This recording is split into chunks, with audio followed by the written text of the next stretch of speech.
Hello बच्चों, क्या हाल चाल है। पढ़ाई ठीक ठाक चल रही है। तो आज क्लास टेंथ का जो है आप एफ यू बी में संबंध क्लास टेंथ फिजिक्स में एफ यू बी में संबंध के लिए फार्मूला डेरिवेशन में करना है। एफ यू वी संबंध बताना है। एफ यू बी में संबंध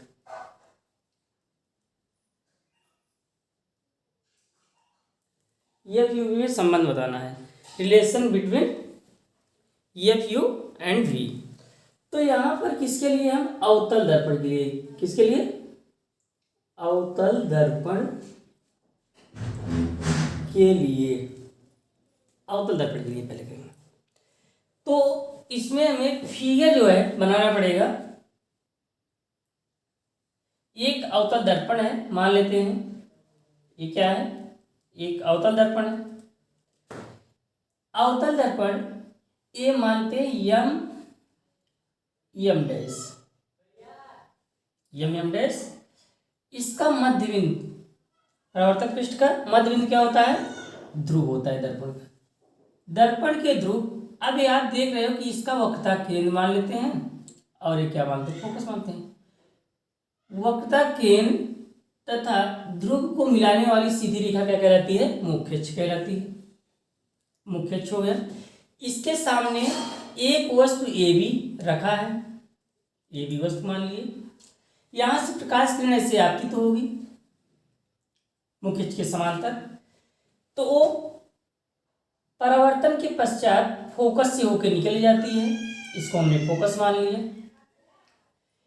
अब ये जानते हो कि प्रतिबिंब बनने की दो स्थितियां, प्रतिबिंब बनने के तीन नियम होते हैं, तीन में से किसी दो नियम का उपयोग किया जाता है। अब यहां से प्रकाश की किरण जो है वक्रता केंद्र से होकर जाएगी, दर्पण से टकराने के बाद उसी पथ से वापस लौट जाएगी। तो इसका मतलब यहां पे जो कट रहा है वो प्रतिबिंब बनेगा बी डैश ई डैश। इतना क्लियर है। अब एक ध्रुव को मानते हैं पी है, ध्रुव को क्या मानते हैं पी। अब मुख्य अक्ष पर यहां से एक लंब खींच दिए, ये मान लेते हैं क्यों, ये मान लेते हैं यस, यन मान लीजिए, चलिए ठीक। तो इसमें हम लिखेंगे सबसे पहले, माना एक अवतल दर्पण यम डैश है जिसका मध्य बिंदु मतलब कि ध्रुव, जिसका ध्रुव P, फोकस या वक्रता केंद्र C है। इतना लिखेंगे। इसके बाद क्या लिखेंगे, दर्पण के सामने एक वस्तु AB वक्रता केंद्र से दूर रखी गई है जिसका प्रतिबिंब A डैश B डैश प्राप्त होता है। इतना लिखेंगे। इसमें देखिए ABC एक त्रिभुज बन रहा है, ये भी एक त्रिभुज बन रहा है। सबसे पहले इसमें क्या लिखेंगे, AB समांतर किसके है, QN के। तो ये क्या हो जाएगा, AB equal QN, equation first हो जाएगा आपका। इक्वेशन फर्स्ट बना लेंगे। अब हम क्या करते हैं, त्रिभुज, यहां पर हमें समरूप त्रिभुज सिद्ध करना है। तो त्रिभुज दिख रहा है, यहां पर यहां तक दिख रहा है, आपको दिख रहा है। त्रिभुज ABC तथा त्रिभुज A dash B dash C से।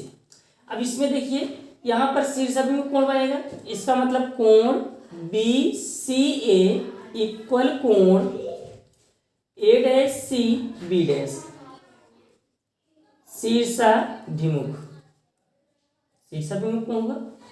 अब यहां पर 90 डिग्री, यहां पर भी 90 degree, angle ABC equal angle A dash B dash C equal 90 degree. तो आपका त्रिभुज तो समरूप हो गया, समरूप हो गया। तो समरूपता के नियम से त्रिभुज ABC समरूप त्रिभुज A dash B dash C समरूप हो गया। समरूपता के नियम से, समरूपता के नियम से तो समरूपता के नियम से आप देख रहे हैं, ए लंब ए बी बटे A dash B dash equal B C P dash C. Equation क्या हो जाएगा? सेकेंड। इक्वेशन सेकेंड हो जाएगा। अब यहां से आप देख रहे हैं कि इसी प्रकार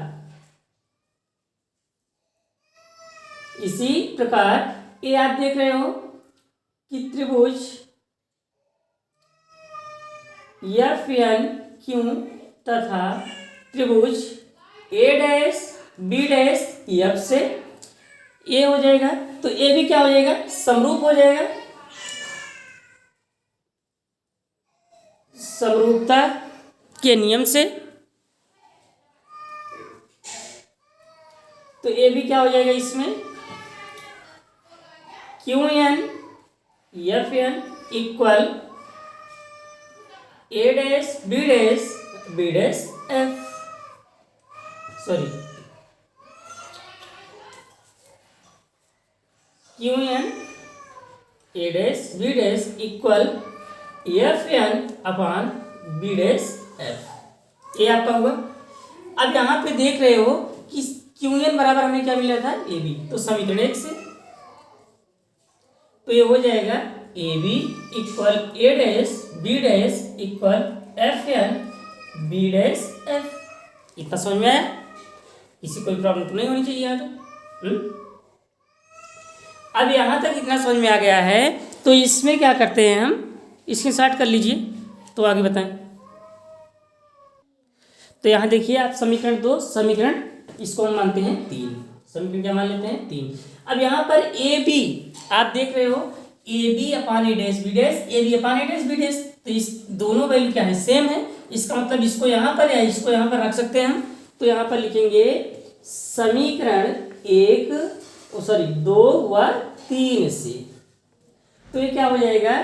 B C upon B dash C equal F N अपान बी एन एफ से। इतना क्लियर है? इसको हम क्या मान लेते हैं? समीकरण 4 मान लेते हैं। क्या मान लेते हैं? 4। अब यदि दर्पण का द्वारा छोटा कर दिया जाए, दर्पण के द्वारा क्या कर दिया है? छोटा कर दिया जाए। यदि दर्पण का द्वारा छोटा कर दिया जाए तो ये जो आपका दर्पण के द्वारा छोटा कर दिया है, तो क्यों पी के सर पी छोटा हो जाएगा। इसका मतलब बिंदु एन कहाँ जाएगा? ध्रुव पी के पास। तो बिंदु एन पी के समीप हो जाएगा। इसका मतलब ये हो जाएगा एफ एन लगभग किसके? एफ पी के। इतना समझ में आया? तो अब क्या करते हैं, देखिए समीकरण 4, समीकरण 4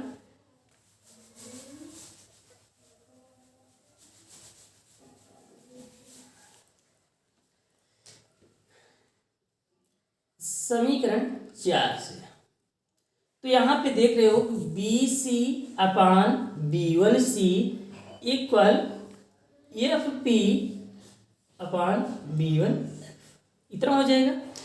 अब यहाँ से आप देखिए एफ पी ये क्या है? फोकस दूरी, फोकस दूरी, इसका मतलब माइनस एफ। अब यहाँ से बी वन पी ए प्रतिबिंब की दूरी है, प्रतिबिंब की दूरी, इसका मतलब माइनस भी है। अब यहाँ से देखिए बीपी वस्तु की दूरी, इसका मतलब माइनस यू हो गया। सीपी वक्रता त्रिज्या, मतलब माइनस आर, इसको लिख सकते हैं माइनस 2f। इतना हम लिख सकते हैं। अब आप इस समीकरण में देखिए, क्या इसमें सब मान आपको यहाँ पर दिख रहा है? नहीं दिख रहा होगा। इसका मतलब नहीं दिख रहा है तो हमें कुछ करना चाहिए। अब यहाँ से BC है, B से C, ये यहाँ से यहाँ दूरी हमको पता नहीं है। तो लेकिन यदि हम B से P हमको पता है, C से P पता है, जैसे मान लीजिए कि आप यहाँ से दिख रहा होगा, उम्मीद यही करते हैं। अच्छा इतना स्क्रीनशॉट कर लीजिए, बहुत छोटा है, थोड़ा एडजस्ट करना सीख लीजिए भाई। यहीं से रजिस्टर करते हैं। ये मान लीजिए कि ये यहाँ से यहाँ 2 मीटर है। कितना है? 2 मीटर।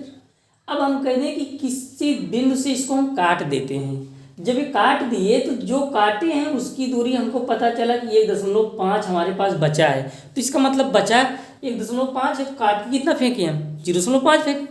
वही काम यहाँ पर है। या मान लीजिए आप अपने आसपास की मार्केट को समझिए। मान लीजिए कि कुसहा से गढ़वारा 3 किलोमीटर की दूरी, कुसहा से भदौसी हमको दूरी पता है कि 1 किलोमीटर है। तो इसका मतलब जब अब उधर की दूरी नहीं पता है तो पूरे में से हम 3 में से 1 घटा देंगे, 2 मिल जाएगा ना। तो वही बात है यहाँ। बी सी, बी से सी, इसका मतलब हम लिख सकते हैं बी पी पूरी दूरी लेंगे माइनस सी पी। समझ में आया? यहाँ पर ध्यान रखिएगा, नहीं तो अब यहाँ पर सी पी तो वही मान हो जाएगा B1C है। देखो B1C, इसका मतलब हम करेंगे सी पी माइनस B1P। इतना मतलब मिल गया फिर से। अब यहाँ से FP हम इसमें दिख रहा है तो नहीं चेंज करेंगे। क्या चेंज करें भाई? B1F है तो B1P माइनस FP। इतना समझ में आया? चलिए नोट कर लीजिए इतना।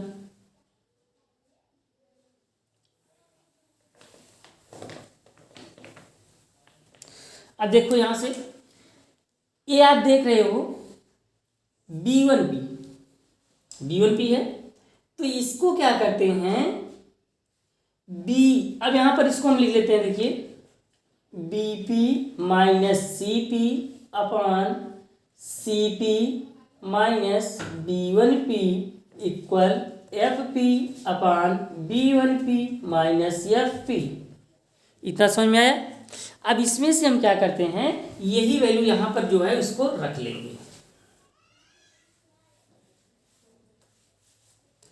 देखिए BP क्या है? Minus you minus CP minus 2F है, माइनस 2F रख लिए upon minus 2F minus B1P है तो B1P minus V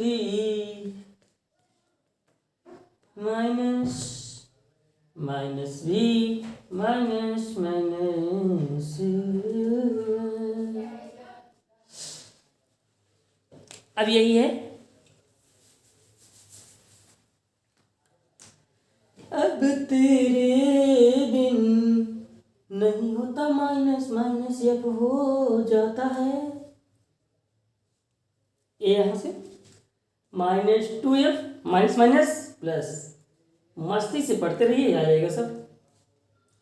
minus V minus minus plus. Clear हुआ?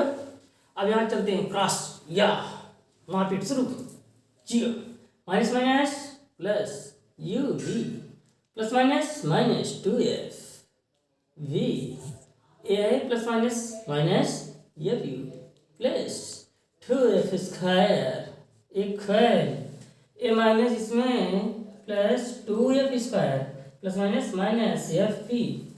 क्लियर? बहुत अच्छा, वेरी गुड, बहुत अच्छा बहुत अच्छा।